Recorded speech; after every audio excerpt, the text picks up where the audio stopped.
করলেন। কিন্তু এত দোয়া মুসা আলাইহিস সালামের মতো এত বড় জলিল কথা অনেক বড় পয়গম্বর মুসা আলাইহিস সালাম কি বলেন, আমাদের নবীর নামের সাথে আমাদের নবীর নামের শুরুতেও মিম, মুসার নামের শুরুতেও কি মিম, মুসা।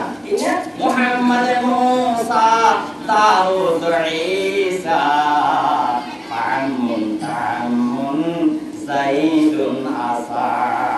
কত বড় নবী, দোয়া করলে তো ফেরত যাওয়ার কথা না, ঠিক কিনা বলেন? কিন্তু না, মুসা আলাইহিস সালাম দোয়া করছিলেন, হ্যাঁ রব্বুল আলামিন শুধু আমি দোয়া করছি এরকম না, ইরহামনা বিল আতফারির রাকা ওয়া বিশুয়ুখির রাকা ওয়াল বাহাইমির রাকা।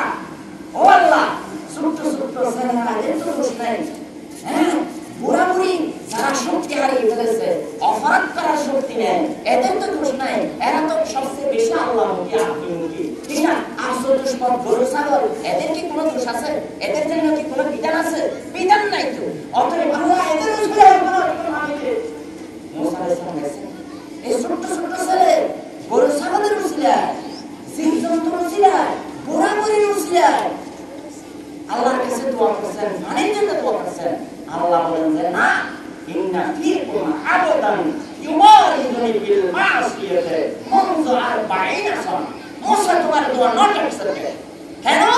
হয় তোমরা যারা 70,000-এর চেয়ে বেশি লোক আজকে পানি খাওয়ার জন্য এসেছো, তোমাদের মধ্যে এমন একজন গ্রেট বিয়াদব আছে যে অপরাধ করতে কোন অবস্থায় কুণ্ঠাবোধ করে না, সে প্রতিযোগিতা দিয়ে এই অপরাধের ক্ষেত্রে 100 বার সে জোরে বলে না কারো দাম না, কারো পরোয়া করে না, সেই রকম বিয়াদব একজন অপরাধী এখানে আছে। মুসা তুমি তাকে কি করো? তুমি তাকে অর্ডার দাও আইয়া খুরজা মিন বাইনা আযহুরিকুম, সে যাতে অনুষ্ঠান থেকে উঠে যায়, সে যাতে অনুষ্ঠান থেকে কি হয়ে যায়, বের হয়ে যায়। মুসা আলাইহিস সালাম বললেন, আল্লাহ রে প্রভু রে, 70,000 মানুষের সমাবেশ, মাইক নাই কিছু নাই, আমি যদি বলি সেই ব্যক্তিকে অনুষ্ঠান থেকে চলে যাওয়ার জন্য আমার আওয়াজ সে শুনবে নাকি? তখন আল্লাহ বলেন, মিন কান্নাতা ওয়া আলাইনাল বালা। মুসা তুমি যে বলেছো আব্দুকা দাঈফ ওয়া সাউতুহু দাঈফ, আমিও দুর্বল, আমার আওয়াজ দুর্বল, মাইক্রোফোন নাই, সেই জায়গায় আমার আওয়াজ শুনবে, আমি চলে যেতে বললেও তো সে শুনবে না, চলে যাবে কেমনে? তখন আল্লাহ বললেন মুসাকে, এটা কিতাবুত তাওয়াবিন, আল্লামা ইবনে কুদামা কিতাবুত তাওয়াবিন এই কিতাবের মধ্যে এই ঘটনাটি এসেছে। তখন মুসা আলাইহিস সালাম জোরে ডাক মারলেন, ওনার শক্তি অনুসারে ডাক মারলেন, আল্লাহ তার কানে আওয়াজ পৌঁছিয়ে দিয়েছে। এখন এক ব্যক্তি কি করছে, চতুর্দিকে সে দেখে আসলে 40 বছর পর্যন্ত এত বড় বিয়াদব, তার চেয়ে আর কোনো বিয়াদব আসলে আছে কিনা সে দেখছিল। এখন দেখা যাচ্ছে কেউ আলোচনা করছে না। তখন সে বুঝে নিল আসলে 40 বছরের বিয়াদব সে নিজে। জোরে বলে সুবহানাল্লাহ, আর কোনো বিয়াদব নেই। এখন 70,000 মানুষের ভিতরে এটা কতজন উদ্ধার কাউটা হ্যাঙ্গরের ইগো কিছু নিতে করা সম্ভব নয় তো। এখন সে চিন্তা করলো, হাই বিটুইন টু ফায়ার, দুই আগুনের মধ্যে আছি আমি, এমন আমি যদি এখন মুসার ডাক অনুসারে যদি চলে যাই, সবাই তো চিনে ফেলবে আমি অপরাধী, সুতরাং সকলের মাঝে তো আমি অসম্মানিত অপমানিত হয়ে যাব, সেটাও অসুবিধা, সেটাও সহ্য করার মতো নয়। আর আমি যদি চুপ করে বসে থাকি তাহলে আমার কারণে পানি পরিশীলিত হবে না, অতএব সবাই ধ্বংস হয়ে যাবে। দুই সমস্যা, বসে থাকলেও সমস্যা, চলে গেলেও কি সমস্যা। এই দুই সমস্যার মধ্যখানে বলে ইংরেজিতে বলে বিটুইন টু ফায়ার, বিটুইন বলো না, বিটুইন টু ফায়ার। আচ্ছা ভাই, আমি শেষ করে দিচ্ছি, আমিও নিজের সময় খেয়ে ফেলতে চাই, সংক্ষেপ করতে। তখন সে ব্যক্তি চিন্তা করলো, তাহলে আমি কি করে দিই, যেহেতু আল্লাহ তওবাকারীকে পছন্দ করেছেন, যদিও বা এতদিন মানি নাই, আল্লাহ ওলামা থেকে শুনেছি, হ্যাঁ অনেক ফজিলত, তওবার ফজিলত, ঠিক না? তাহলে আমি সে কি করেছে, চাদর মুড়িয়ে আল্লাহর কাছে এমন ক্রমবার শুরু করেছে, এমন কান্না শুরু করেছে, আল্লাহর আরশের মধ্যে তার ধাক্কা লেগে গেছে। জোরে বলি সুবহানাল্লাহ। সুবহানাল্লাহ। মুসা আলাইহিস সালাম এত দোয়া করেছিলেন, তার আগে ফামাস্তাদাতিস সামাউ ইল্লা তাকাশশা, যত দোয়া করেছিলেন মেঘ যা কিছু ছিল একদিন আরো চালু হয়ে গেল বাড়িতে।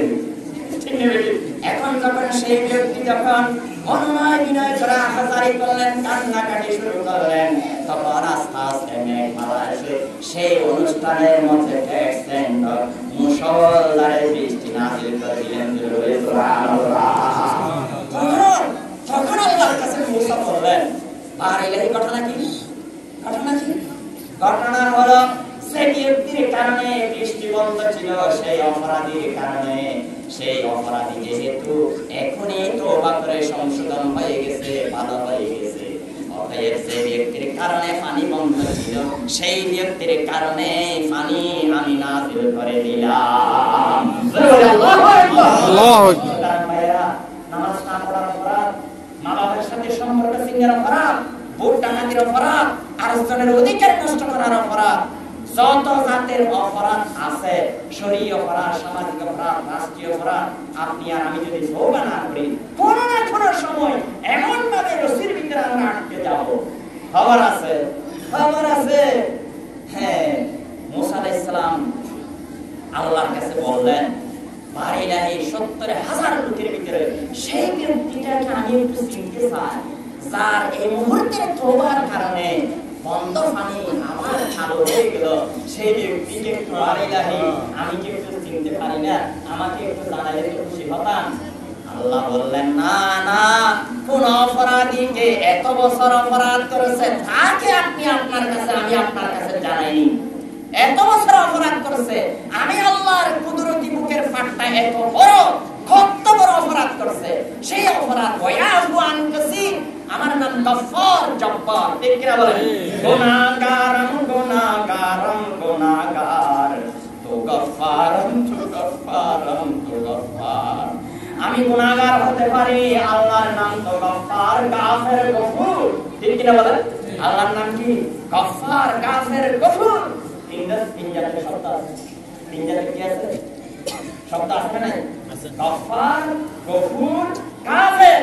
অতএব সে আল্লাহ যদি আমাদেরকে ক্ষমা করে দেন, আমরা যদি সঠিকভাবে চলতে জানি, আবার যদি ফিরে জানি, একটু যদি তওবা করি, তাহলে আল্লাহ সুবহানাহু ওয়া তাআলা হয়তো যা আমাদের আমরা কষ্ট পেয়েছি তার চেয়ে আরো অধিক গুণ আল্লাহ পাক আমাদেরকে শান্তি দিতে পারেন। কিন্তু ভাইরা ফিরে আসতে হবে, ঠিক কি না বলেন?